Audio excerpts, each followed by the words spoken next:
Today there are a lot of interesting updates from the Lyman direction. Here, as Russia publicly aims to strive for peace through diplomacy, they are secretly amassing a huge force in the rear, preparing to launch a massive offensive before the end of the month. However, as Trump is fed up with Russian delays, he is threatening to cripple the Russian war economy in the toughest sanctions seen to date. The primary objective of the Russian forces in this area is to secure control of the towns of Liman and Borova. In the process, this would push the Ukrainian forces toward the Oskil and Siversky Donets rivers, effectively diminishing their bridgehead across the rivers that they established during the 2022 Kharkiv counteroffensive. To execute this plan, Russians are massing a huge reserve force in the rear, with reports estimating over 30,000 troops stationed to the Borova sector alone. Unlike the poorly trained volunteers, convicts, and mobilized soldiers deployed elsewhere, these troops are undergoing additional training and being actively prepared for future combat. This force signals a serious Russian commitment to the operation. Combined with existing frontline units, it would grant Russia a 3-to-1 numerical advantage over Ukraine's 3rd Army Corps defending the sector. Russians are planning to build on the minor bridgeheads over the Zherebets River, which they seized in efforts spanning the last 3 months, culminating in the capture of the settlement of Novolubimovka and the approach to Nova. Russians aim to expand and link up their bridgeheads across the Zherebets River. Currently, the narrow width of the bridgeheads limits Russian assaults to infantry operations alone, preventing the full utilization of the remaining mechanized forces. A successful link-up would create a broader staging area for deploying reserves and heavy equipment, including armored vehicles. Deploying combat-ready reserves to the expanded bridgehead would enable Russian forces to launch a full-scale offensive aimed at reaching the Oskil River, severing Ukrainian ground lines of communication between Lyman and Borova. If successful, this maneuver would trap Ukrainian defenders in Borova, leaving them reliant on a single bridge over the Oskil for logistics. After cutting off the ground lines of communication to Borova, the Russians would set their eyes on moving southward towards Lyman and open a new offensive path into Donbass.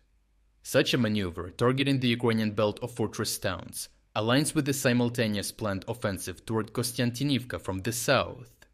This indicates that Russians aim to seize the entirety of the Donetsk Oblast through a massive military effort spanning throughout 2025 and 2026.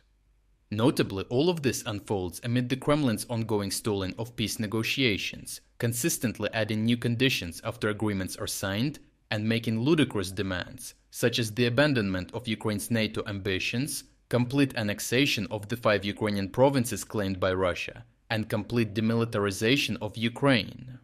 While Russia publicly claims readiness for peace, they are concealing its true intentions, creating a diplomatic smokescreen to secretly build up forces for a large-scale offensive.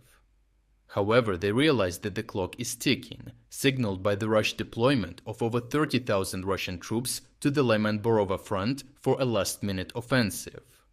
Russia is trying to seize as much territory as possible before they are forced into a ceasefire agreement. However, Trump is slowly catching on to this and is increasingly becoming fed up with Russia, dragging its feet on a possible peace settlement, threatening a 50% secondary tariff on nations buying Russian oil. The US Senate is willing to take this a step further, however, with the majority agreeing on tougher action, including secondary sanctions of up to 500% on any country buying Russian oil. Overall, the Russians leveraged a massive reserve force of experienced contract soldiers, preparing them for a massive offensive in the Liman-Borova sector.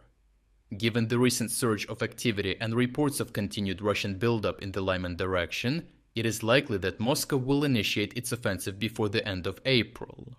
With the US slowly catching on to Russian geopolitical maneuvering, however, this could potentially force significant sanctions on Russia that could cripple their war economy, with the threat of 500% tariffs making any partnering nation think twice about dealing in Russian oil. If you are against the invasion of Ukraine and you want to support the work that I am doing, consider subscribing to our own independent news website. Here you can find our exclusive strategic insights, comprehensive overviews of all fronts, and regular tactical analysis videos. By subscribing, you will not only show your support for this channel, but also help and defend independent journalism. The link to our website is in the description.